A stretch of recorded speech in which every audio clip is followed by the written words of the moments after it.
Minister of Foreign Affairs weighing in on if the Bahamas will impose sanctions on Russia. Our very own CEO Wendell Jones officially appointed as ambassador, and the top cop gives us a look into crime. Good evening, everyone. I'm Tyler Simonet with your JCN News for this Monday, March 7th. Minister of Foreign Affairs and the Public Service Fred Mitchell labels the Bahamas placing sanctions on Russia as an evolving story. His comments come off the heels as the Russia-Ukraine conflict hits its 12th day. Well, the question of sanctions is really what is being bagged at the moment, and that has to do with the Prime Minister's statement at CARICOM, which is to see where in the context of the CARICOM relationship the other countries are going to go with regard to sanctions. What I know is that it's an evolving story, and I'm briefing the parliamentary group this evening, the cabinet in the morning, and it's an evolving story about what happens from there. The issue of what to do is probably going to be driven by the practicalities of this. One is the relationship with the United States and the European Union. Minister Mitchell added that the financial services sector revealed that many of the banks and trust companies here have already been dealing with individuals and institutions who have been sanctioned as if sanctions have been imposed by the Bahamian government. This is because in their home countries, they may run afoul of the law if they do not abide by the sanctions imposed by their home country. And it's a question of catching up, so to speak. So those await formal decisions. That's beyond my remit at the moment, except to say it's an evolving story. And obviously, we are concerned that we line up, because this is what is really happening now, is people have to line up on whose side you're on, whether you're on there's a good guys, bad guys side. And, our allies are the United States and the West, and so that's where we're lining up. And we have to do, in my view, things which are consonant with those facts. But until there's some formal decision made, I can only say it's an evolving story. Now, Prime Minister Philip Davis has gone on record to say that the Bahamas will wait and abide whether the UN Security Council will pass a resolution for member states to impose sanctions on Russia. Criminal investigators are investigating 2 homicides that occurred on Sunday night, the latest murder happening over in the nation's second city, Grand Bahama, in the West End community. Police say they are questioning 3 males and a female in relation to this incident. Reports from Superintendent of Police Teresita Pinder indicate that the incident unfolded shortly after 9 p.m. It was at that time police were called to a business establishment in the West End community. When officers arrived on the scene, investigations revealed that there was an altercation involving a group of persons that led to a male being shot to the upper thigh. The victim was taken to the West End Community Clinic in a private vehicle and seen by a doctor. However, he later succumbed to his injuries. Meantime, a stabbing incident here in the capital on Fritz Lane leaves an adult male dead. Police Press Liaison Officer Superintendent Ollie Peters, in his morning report, says that shortly before 8 p.m., police were called to that stabbing incident where investigations revealed that the victim got into an altercation with another male who produced a broken bottle and stabbed him several times. The suspect fled the scene before the arrival of the police. When officers responded, they were directed to the victim, who was suffering from stab wounds to his upper body. He was transported to the hospital by emergency medical services, where he later succumbed to his injuries. These latest killings follow 2 shooting incidents on Saturday, the first occurring around 2 a.m. in the area of Golden Isles. The victim, who was shot multiple times about the body, was taken to the Carmichael Road police station by a neighbor, where he later died. Then, hours later, shortly before 8 p.m., a triple shooting on Center Drive, Millers Heights, resulted in the death of a man who was shot to the head.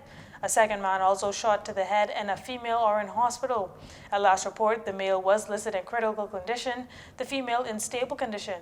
Investigations into these matters are ongoing. With at least 4 homicides recorded in less than 24 hours, Commissioner of Police Paul Roll told JCN News reporters today that he and his officers are concerned about the number of crime matters taking place. As it was a busy weekend for detectives on New Providence, with authorities reporting a number of homicides and a police-involved shooting this weekend. And I keep saying to you, we are concerned of every shooting incident. On Wednesday, my policing plan is going to be presented in Parliament, and we'll get that. Okay, but I think we have addressed we've got those information already, and we're going to continue to do our best to keep this Bahamas safe. It is alleged that the murder victim from the Millers Heights incident was out on bail for a 2020 killing. Reporters questioned the police chief on how often police are seeing accused out on bail being killed before trials even start.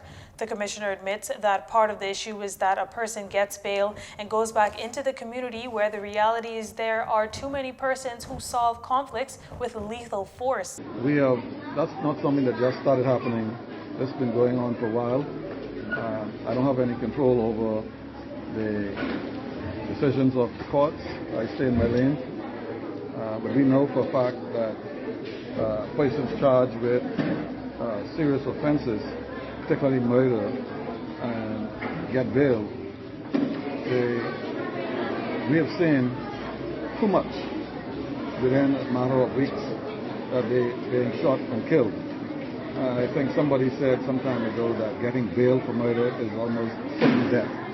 The top cop says that he is pleased by the work his officers are doing to keep the country safe, as they are mandated to protect and serve the country. Rape is rape. Those are the words of Commissioner of Police Paul Roll on Tuesday during a sideline interview at Eva Hilton Primary Schools, where he and senior officers read books to students as a part of Police Month activities. He added that he will be guided by the law when it comes to the matter of rape. Yeah, I said rape is rape. And the issue of, that's what I said is what I meant. I don't get into this marital rape or, unmarried rape. Rape is rape. The Sexual Offenses and Domestic Violence Act, the Sexual Offenses Act, as well as the Penal Code, give definition of rape. That hasn't changed. Mr. Roll noted that on the law books, the definition of rape doesn't signify whether the person is your wife, girlfriend, husband, or boyfriend. However, the law books give a straight definition of what rape is. Now, here's the police chief breaking down what the law books say about unlawful sex. There are several categories now under the Sexual Offenses Act where it talks about unlawful sex. You have categories where the female under the age of 13, female between the age of 13 and 16. You have with unlawful sex where you have with a male under the age of 18 having sex with somebody under 13 or under 16, and then those between 14 and 16, and then you have where an individual who's 21 or older having sexual intercourse with a female 14 to 16 or under 14. Meantime, the Sexual Offenses Unit investigated a total of 179 cases for 2021. This figure represents a 16% decrease over 2020. These offenses include rape, unlawful sexual intercourse, and attempted rape. The Ministry of Foreign Affairs hosting another commissioning ceremony for 3 outstanding Bahamians as ambassadors and High Commissioner. Governor General Sir Cornelius A. Smith, Minister of Foreign Affairs Fred Mitchell, other ministers, high-ranking political officials, family, and friends all gathered for the special event. Deputy Prime Minister and Minister of Tourism, Investments, and Aviation Chester Cooper gave remarks in place of Prime Minister Philip Davis. DPM Cooper says that the ambassadors' credentials attest to who they are as a person, and he is confident in their abilities. He says his government is determined to not only be in the room where everything happens, but to have a seat at the table. We will take this. Friends, this is about much more than ambition. In helping to create the rules that help to define and settle the world order, we can ensure that small island developing states like ours are top of mind and can benefit from the outcomes. With the global economy already navigating the post-COVID shocks, with war and unprecedented sanctions against Russia likely to impact the local and international economy, and with relationships in the region shifting into uncharted territories, our ambassadors have key roles to play in ensuring that our voices are heard and our interests are promoted. The relationships Veteran journalist, media mogul, nation builder, and CEO of Jones Communication Network, our very own Wendell K. Jones has been appointed as the highest-ranking diplomat in the country, the Bahamas ambassador to the United States, and non-resident ambassador to Colombia and Malaysia. Mr. Jones gave his deep gratitude to the Prime Minister for this esteemed position. Beyond that, we shall work hard in Washington and in all of the other 50 states in search of those who should be interested in doing business in the Bahamas and to help facilitate Bahamians who want to do business in the United States of America. Functioning effectively, Bahamian diplomats must seek greater benefits as a third border from the economy of the United States for the development of all of the islands of the Bahamas. Then we need to recognize the potential that the Bahamian diaspora in the United States can bring to the development of the Bahamas on many levels. Member of Parliament for Seabreeze, Leslie Miller-Bryce, has been appointed as non-resident High Commissioner to Guyana and concurrently to CARICOM and CARICOM countries individually. Additionally, Patricia Hermans has been appointed as resident ambassador and permanent representative to the United Nations in Geneva. As one of the Magnificent Seven, and now the first woman to serve in the capacity of High Commissioner to CARICOM, I am truly honored. I am also challenged to ensure, as the door has been opened for me, I hold it open for more women to serve and more women to lead. I will work tirelessly to protect and defend the interests of the Bahamas, ensuring at all times that our country's positions are well represented. I commit to working closely with our CARICOM colleagues. All three of these outstanding Bahamians were commissioned by the Governor-General, Sir Cornelius A. Smith, and took their oath of office at the Bahama Convention Center this afternoon. The Public Managers Union and the National Insurance Board are at an impasse in negotiations surrounding an outstanding industrial agreement, the main bone of contention being financial matters, according to Union President Cassandra Cartwright-Lewis. In an address to dozens of union members in the courtyard of NIB's headquarters, Cartwright-Lewis says they're simply asking the board to be fair in its dealings with the Public Managers Union. Well, we have been in negotiations for the past 27 months, okay? And we had gotten some assurance that there was an earnest effort to bring those negotiations to conclusion as quickly as possible. We would have even gotten some commitments that by the end of February, no later than the end of February, those agreements would have been settled. And so we're just saying to management, let's come to the table and let's get these agreements resolved. Now, in a statement released earlier today, NIB advised that there's 2 outstanding articles in which both parties cannot agree upon. That includes salary increases and the payment of bonuses to eligible staff members and whether or not those bonuses can be linked to an objective and measurable corporate performance metric. It goes on to say that NIB is principally of the view that the payment of bonus ought to be linked to the financial performance of NIB.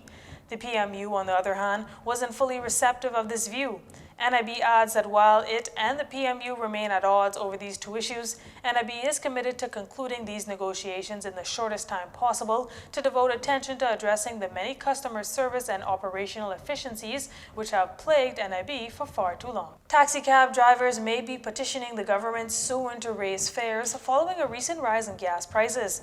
This according to Bahamas Taxi Cab Union President Wesley Ferguson in an interview this morning with JCN News. We cannot be responsible to bear the brunt of this escalating fuel costs because you also remember that the taxi drivers shop in the same stores that everybody else shops in. You know, we ain't got no special rates when they go to the food store. So we're paying the same inflated price at the food store or at the gas station or anywhere else. This comes as petrol prices have hit another record high internationally as oil and gas costs soar amid fears of a global economic shock from Russia's invasion of Ukraine. According to the BBC, oil jumped to $139 a barrel at one point, the highest level for almost 14 years, while wholesale gas prices for next day delivery more than doubled.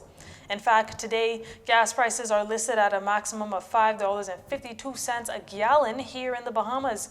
But the price of gas isn't the only contributing factor for this rise. According to the United Transportation Company's head, Harrison Moxey, fare hikes are at least 15 years overdue. Yeah, we've been considering that even before the fuel hike. We've been considering that and we submitted proposals for that. Simply because of the economic hardship we experienced just through the pandemic. So this only further exacerbates the issue with our operation and strengthen our claim. According to Mr. Moxey, they intend to raise the bus fare from $1.25 to $2 for adults, while the fare for senior citizens and school children remain the same. Ultimately, both parties will have to petition to the government for approval. You're watching JCN News. Stay with us.